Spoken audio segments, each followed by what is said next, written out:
మహాభారతం శాంతి పర్వం తెలుగులో 61వ ఎపిసోడ్.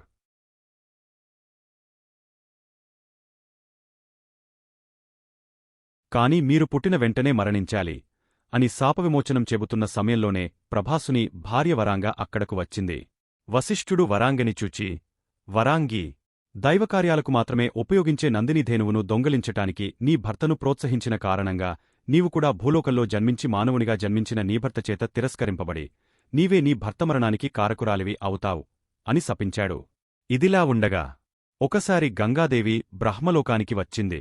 బ్రహ్మదేవుని అర్చించి పూజిస్తున్న సమయంలో ఒక సుడిగాలివీచి గంగాదేవి ధరించిన దేవతా వస్త్రాలు పైకిలేచిపోయాయి. అక్కడ ఉన్న మునులందరూ ఆ దృశ్యానికి కనులు మూసుకొన్నారు. కాని గంగాదేవితో పాటుగా అక్కడే ఉన్న మహాభిషుడు మాత్రం గంగా సౌందర్యాన్ని చూస్తుండిపోయాడు. అదిగమనించిన బ్రహ్మదేవుడు ఆగ్రహించి మానవునిగా జన్మించమని శపించాడు. మహాభిషుడు బ్రహ్మ ఆజ్ఞను శిరసావహించి భూలోకంలో సర్వధర్మ నిష్ఠాపరుడైన ప్రతిప మహారాజుకి పుత్రుడై పుట్టి సంతనుడన్న పేరుతో రాజ్యాన్ని పరిపాలిస్తున్నాడు. మహాభిషుడు ప్రతిపరాజుకి పుత్రుడై పుట్టిన విషయాన్ని తెలుసుకున్న అష్టవసువులు గంగాదేవి దగ్గరకు వెళ్లి తమకు కలిగిన శాపవృత్తాంతం చెప్పి గంగామాతను ఒకవరం కోరుకున్నారు.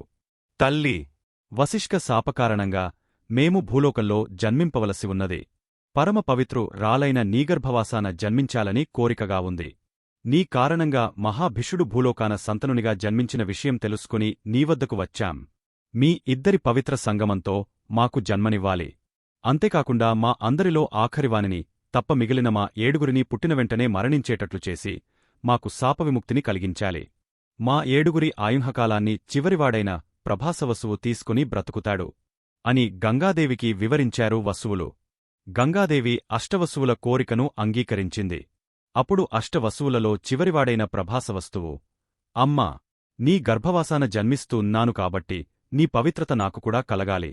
నాకు నీవే జాతక కర్మలు నిర్వర్తించి చదువు సంధ్యలు చెప్పించి పెద్దవాడ్ని చేయాలి అని కోరుకొన్నాడు. ప్రభాసుని కోరికను మన్నించింది గంగాదేవి. ధర్మరాజా, ఆ ప్రభాసవసువే ఈ భీష్ముడు. దేవవ్రతుడు అన్నపేరుతో పుట్టి కన్నతండ్రి కోసం వివాహరహిత జీవితం గడుపుతానని భీషణ ప్రతిజ్ఞ చేసిన కారణంగా భీష్ముడు అయ్యాడు. భీష్ముని వయస్సు ఇప్పటికి 800 సంవత్సరాలు కావస్తున్నది. ఈ 800 సంవత్సరాల కాలంలో 525 సంవత్సరాల కాలం విద్యాభ్యాసానికే వినియోగపరచాడు. అంతటి విద్యావంతుడు ఈ భూలోకంలో లేడు. 100 సంవత్సరాల కాలం వేదాధ్యయనాన్ని, 350 సంవత్సరాలు తత్వశాస్త్రాన్ని, 75 సంవత్సరాలు అస్త్రవిద్యను నేర్చుకున్నాడు. ధర్మరాజా, వశిష్ఠ శాప కారణంగా ప్రభాసుని భార్యవరాంగి అంబగా జన్మించి తరువాత శిఖండిగా జన్మనెత్తి భీష్ముని మరణానికి కారణమయ్యింది అంటూ కృష్ణుడు భీష్ముని పూర్వజన్మను వివరించాడు. ధర్మజుడు భీష్మునికి మనస్సులోనే నమస్కరిస్తూ, కృష్ణా, అంతటి వేదవిదుడు, తత్వజ్ఞాన పండితుడు, సర్వశస్త్రాస్త్ర సంపన్నుడు అయిన కులపెద్దను అన్యాయంగా సరసయ్యపాలు చేశాను. నేనెంతటి పాపకర్ముడనో. ధర్మజా, భీష్ముని శాపం పూర్తికావచ్చింది కనుకనే యుద్ధరంగానికొచ్చాడు. అంతేకాకుండా ఆయన కర్మయోగి. కురుక్షేత్ర ఫలితం ఆయనకు ముందే తెలుసు. తెలిసికూడా యుద్ధసారథ్యం వహించాడు. కర్మయోగులకు కర్తవ్యమేగాని ఫలితంతో పనిలేదు. ధర్మజా, నీ మనోవ్యాకులత మాసిపోవాలంటే వెంటనే వెళ్లి భీష్ములవారిని దర్శించిరా అన్నాడు కృష్ణుడు. వెంటనే ధర్మరాజు సహదేవుని పిలిపించి, నాయనా, కురుక్షేత్రంలో బాణశయ్యమీద ఉన్న తాతగారిని దర్శించాలి. వెంటనే రథాలను సిద్ధం చేయించు. భీమార్జున నకులుని కూడా సిద్ధంకమ్మని చెప్పు అని ఆజ్ఞాపించాడు. కృష్ణ సమేతంగా పాండవులు భీష్ముని వద్దకు బయలుదేరారు. భీష్ముని సరతల్పానికి ఎండగాలి తగులకుండా పెద్దగుడారమే నిర్మించి ఉంది. ఆ గుడారంలో భీష్మసేవ నిమిత్తం ఎందరో సేవకులు అప్రమత్తంగా ఉన్నారు. వ్యాస నారదాది మునులు ఆయనతో సదా సత్సంగం చేస్తున్నారు. ఆకలి దప్పులు లేకుండా మలమూత్రాది సమస్య కలుగకుండా వసువులు ఆయనకు వరమిచ్చారుగదా. కృష్ణధర్మజాదులు అల్లంత దూరాననే రథాలు నిలిపి కాలినడకన భీష్ముని వద్దకు వచ్చారు. వస్తూనే పాండవులందరూ పాదాభివందనం చేశారు. కృష్ణుడు భీష్ముని కుశలమడిగాడు. గాంగానందనా, నీకేమీ మనోవ్యాకులత లేదు కదా. శరీరం నిండుగా అస్త్రాలు నింపుకుని బాణశయ్యపై ఉన్నావు. శారీరక బాధలు ఏమీ లేవుగదా.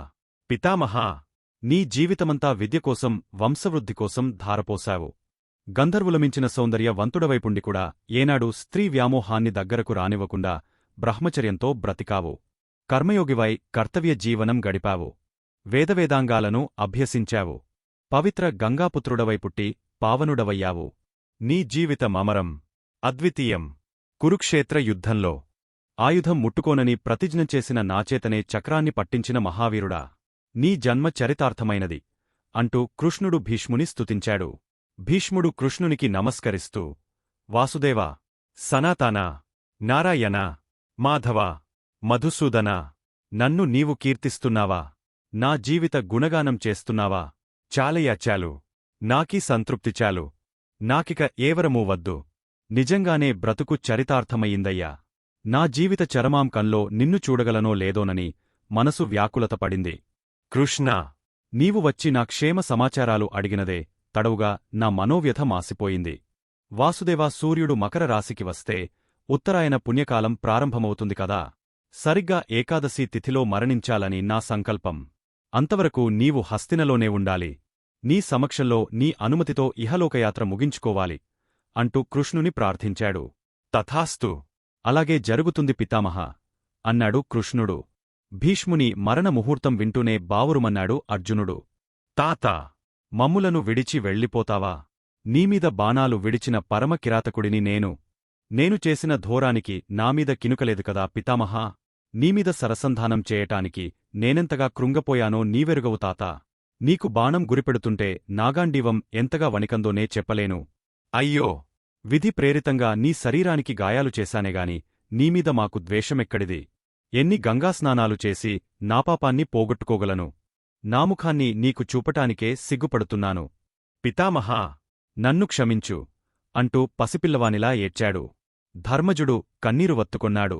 కృష్ణుడు ధర్మజార్జునులను శాంతపరిచాడు. భీష్ముడు అర్జునుని అనునయిస్తూ, అర్జునా! లోకోత్తరవీరుడవు నాయనా! వీరులు దుంహకించటం తగునా? నాగురువు భార్గవరామునితో 21 రోజులు యుద్ధం చేశాను కదా. భార్గవుని బాణంకూడా నీవు వేసిన బాణంలాగా బాధించలేదు. అంతగా ఈ తాతను యుద్ధంలో చికాకు పరిచావు. నీ అస్త్రనైపుణ్యం హస్తలాఘవం చూచి ఆనందించానేగాని కోపం తెచ్చుకోలేదు అర్జునా! భీష్ముని పాదసేవ చేస్తున్న భీముడు, తాతా! నీవు కోపం తెచ్చుకొంటే ఈశ్వరుడైనా నీముందు నిలువగలడా? మా విజయాన్ని కోరుకొన్నావు గనుకనే మమ్ములను కరుణించి యుద్ధరంగనుండి వైదొలగా సరతల్పం చేరావు అన్నాడు. తన వీరవిక్రమాలను మనుమలు కీర్తిస్తుంటే ఆనందంగా ఉంది భీష్మునికి. అప్పుడు కృష్ణుడు భీష్మునితో, శాంతనవా! ఈ ధర్మరాజు ఎవరెన్ని చెప్పినా ఇహతత్వాన్ని వదలలేక బాధపడుతున్నాడు. ధర్మజునికి నీవే ధర్మబోధ చేసి కర్తవ్యాన్ని బోధించాలి అన్నాడు. పురాణ పురుషా! నీవుండగా నేను జానబోధ చేయటమేమిటి? నీకు తెలియనది నాకేమి తెలుసు కృష్ణా! కృష్ణుడు నవ్వుతూ, గాంగేయ! జీవిత సర్వసాన్ని విద్యావివేకాలకు ధారపోసిన వేదాంతివి నీవు. నీవే సర్వధర్మాలను సమస్త శాస్త్రాలను ధర్మరాజుకి బోధించాలి. భీష్మా! బాణబాధలేకుండునట్లుగా వసువులు నిన్ను దీవించి వెళ్లారు. నేనుకూడా వరమిస్తున్నాను.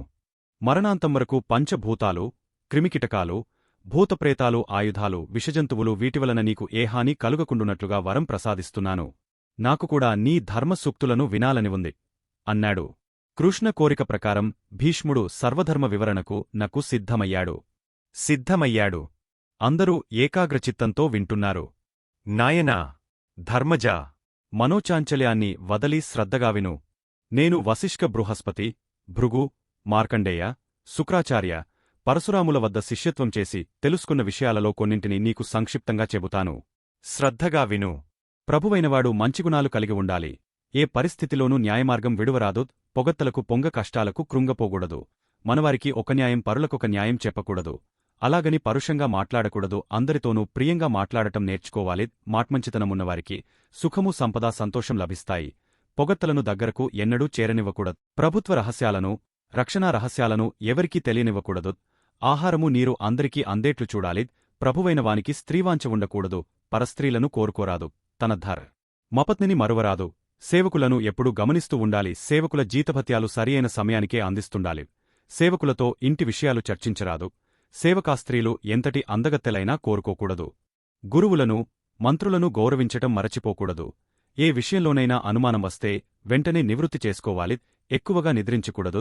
ఆకలికి మించి తినకూడదు. ఒంటరిగా ఎక్కడికి వెళ్లకూడదు. ప్రజల ఆస్తులమీద ఆశపడకూడదు. రాజభవనాలను శత్రువుల పాలుకాకుండా ధృజంగా నిర్మించుకోవాలి. రాజభవనాలకు రహస్యమార్గాలుండాలి. ధాన్యాగారాలు ఎప్పుడూ నింపి ఉంచుకోవాలి. ఎందుకంటే కరువు కాటకాల్లో ఎంతో ఉపయోగపడతాయి. విద్యాలయాలు నిర్మించి ప్రజలను చైతన్యవంతులుగా ధర్మవంతులుగా చేయాలి. చైతన్యవంతులైన ప్రజలు ఉన్న దేశం ఎప్పుడు అభివృద్ధితో ఉంటుంది. పంటలు పండించేవారిని వ్యాపారగణం మోసం చేస్తుంటారు. ఉత్తములైన వారిని నియమించి మోసాలను నిరోధించాలి. వేశ్యావాటికలు నిర్వహించేవారిని శిక్షించాలి. ధర్మబోధన చేసేవారిని ప్రచారకులను ఆదరించి గౌరవించాలి. ప్రతిగ్రామానికి చెరువులను బావులను ఎక్కువగా త్రవ్వించాలి. ప్రతిగ్రామానికి అధికారులను ఉంచాలి. అన్నసత్రాలను దేవాలయాలను నిర్మించేటట్లు చూడాలి. ఎక్కడా అన్న విక్రయం జరగకుండేట్లు చూడాలి. అన్నాన్ని దానం చేయాలేగాని విక్రయించరాదు. బాల్య వివాహాలు బాల్య సేవకత్వం జరగకుండా చూడాలి. మనిషికి బాల్యం అపురూప వరంగదా. వేదవిద్యలను అభివృద్ధి చేసినట్లుగానే ఆయుర్వేద శాస్త్రాన్ని అభివృద్ధి చేయాలి. రోగరక్షకాలైన ఔషధాలను తయారు చేయించి ప్రజలకు అందేట్లు చూడాలి. కులస్త్రీలకు రక్షణ ఉండే విధంగా కట్టుబాట్లు చేయాలి. కామాన్ని పుట్టించే ఔషధాలను మత్తుని కలిగించే మందులను ఎవరూ తయారు చేయనట్లుగా శాసనాలు చేయాలి. తగవులను వివాదాలను నివారించేందుకు సూక్ష్మ బుద్ధికలవారిని గ్రామగ్రామాన నియమించాలి.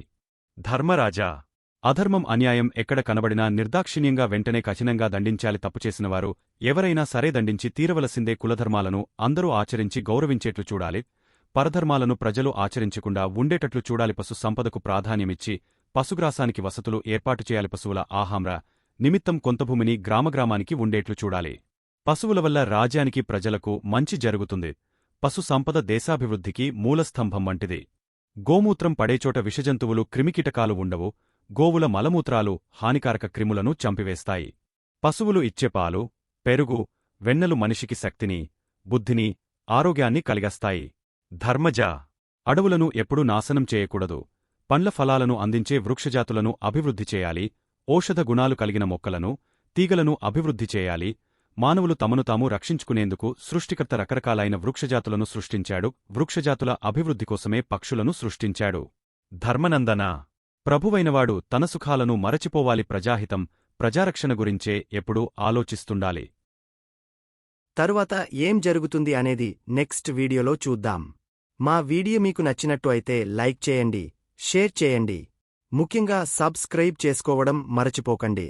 మీ సలహాలు సూచనలు ఏమైనా ఉంటే కామెంట్ చేయండి. సోషల్ మీడియాలో ఫాలో అవ్వండి.